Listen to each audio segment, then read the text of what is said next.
the nerves to my feet feel turned off. It's like walking on two balls of fluff. Thanks for getting me out of that awful hospital and back to work." Brian was suddenly sorry for having driven her from her sick bed. "Don't be sorry," Leah said, apparently reading his mind, but really seeing only his sudden ashamed expression. "I'm feeling no pain. Honestly, I feel a little lightheaded and foggy at times, nothing more. And this is the job I came here to do. In fact, well, it's almost impossible to tell you just how fascinating it all is. It's almost worth getting baked and parboiled for."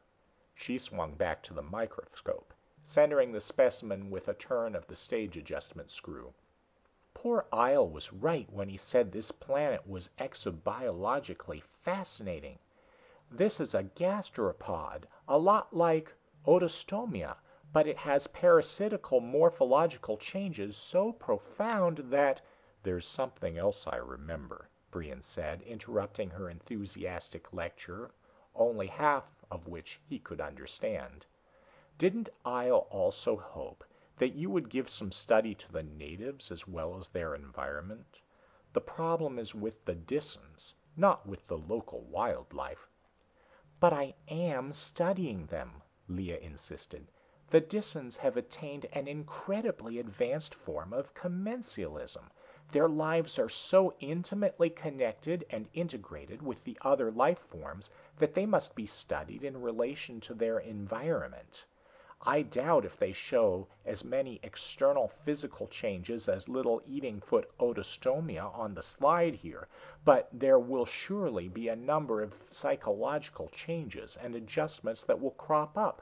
One of these might be the explanation of their urge for planetary suicide." "That may be true, but I don't think so," Brian said. "I went on a little expedition this morning and found something that has more immediate relevancy." For the first time, Leah became aware of his slightly battered condition. Her drug-grooved mind could only follow a single idea at a time and had overlooked the significance of the bandage and dirt. "I've been visiting," Brian said, forestalling the question on her lips. "The Magter are the ones who are responsible for causing the trouble, and I had to see them up close before I could make any decisions. It wasn't a very pleasant thing, but I found out what I wanted to know. They are different in every way from the normal Disans. I've compared them. I've talked to Olv, the native who saved us in the desert, and I can understand him. He is not like us in many ways. He certainly couldn't be living in this oven, but he is still undeniably human. He gave us drinking water when we needed it, then brought help. The Magter, the upper-class lords of Dis, are the direct opposite. As cold-blooded and ruthless a bunch of murderers as you can possibly imagine. They tried to kill me when they met me without reason. Their clothes, habits, dwellings, manners, everything about them differs from that of the normal Disan. More important, the Magter are as coldly efficient and inhuman as a reptile. They have no emotions, no love, no hate, no anger, no fear, nothing. Each of them is a chilling bundle of thought processes and reactions with all the emotions removed." "Aren't you exaggerating?" Leah asked. "After all, you can't be sure. It might just be part of their training not to reveal any emotional state. Everyone must experience emotional states whether they like it or not." "That's my main point. Everyone does, except the Magter. I can't go into all the details now, so you'll just have to take my word for it. Even at the point of death, they have no fear or hatred. It may sound impossible, but it is true." Leah tried to shake the knots from her drug-hazed mind. "I'm dull today," she said. "You'll have to excuse me. If these rulers had no emotional responses, that might explain their present suicidal position. But an explanation like this raises more new problems than it supplies answers to the old ones. How did they get this way? It doesn't seem humanly possible to be without emotions of some kind." "Just my point. Not humanly possible. I think these ruling class Dissons aren't human at all, like the other Dissons. I think they are alien creatures, robots, or androids, anything except men. I think they are living in disguise among the normal human dwellers." At first Leah started to smile, then her feeling changed when she saw his face. "You are serious?" she asked. "Never more so. I realize it must sound as if I've had my brains bounced around too much this morning, yet this is the only idea I can come up with that fits all of the facts. Look at the evidence yourself. One simple thing stands out clearly, and it must be considered first if any theory is to hold up. That is the Magter's complete indifference to death, their own or anyone else's. Is that normal to mankind?" "No, but I can find a couple of explanations that I would rather explore first, before dragging in an alien life form. There must have been a mutation, or an inherited disease that has deformed or warped their minds." "Wouldn't that be sort of self-eliminating?" Brian asked. "Anti-survival? People who die before puberty would find it a little difficult to pass on a mutation to their children. But let's not beat this one point to death. It's the totality of those people that I find so hard to accept. Any one thing might be explained away, but not the collection of them. What about their complete lack of emotion, or their manner of dress and their secrecy in general?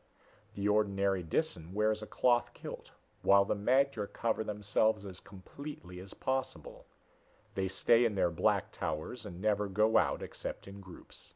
Their dead are always removed so they can't be examined.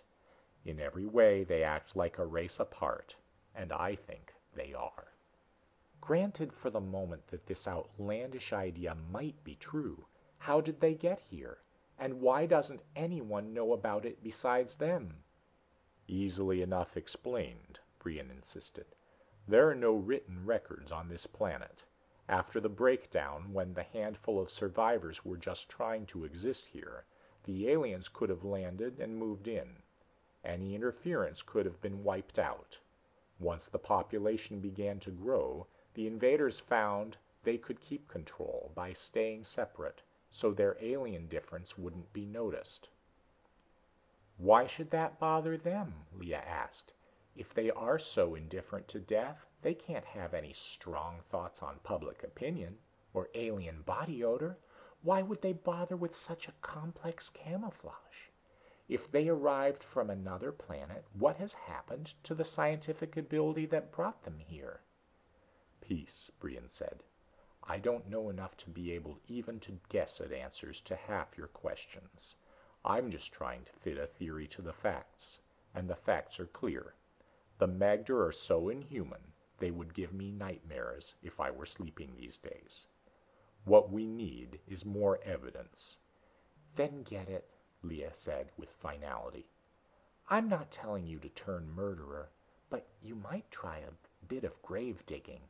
Give me a scalpel and one of your friends stretched out on a slab, and I'll quickly tell you what he is or not." She turned back to the microscope and bent over the eyepiece. That was really the only way to hack the Gordian knot. Dis had only 36 more hours to live, so individual deaths shouldn't be of any concern. He had to find a dead Magter, and if none was obtainable in the proper condition, he had to get one of them by violence. For Planetary Savior, he was personally doing in an awful lot of the citizenry. He stood behind Leah, looking down at her thought fully while she worked. The back of her neck, lightly covered with gently curling hair, was turned toward him. With one of the about-face shifts the mind is capable of, his thoughts flipped from death to life, and he experienced a strong desire to caress this spot lightly, to feel the yielding texture of female flesh. Plunging his hands deep into his pockets, he walked quickly to the door. "Get some rest soon," he called to her. "I doubt if those bugs will give you the answer. I'm going now to see if I can get the full-sized specimen you want." "The truth could be anywhere. I'll stay on these until you come back," she said, not looking up from the microscope.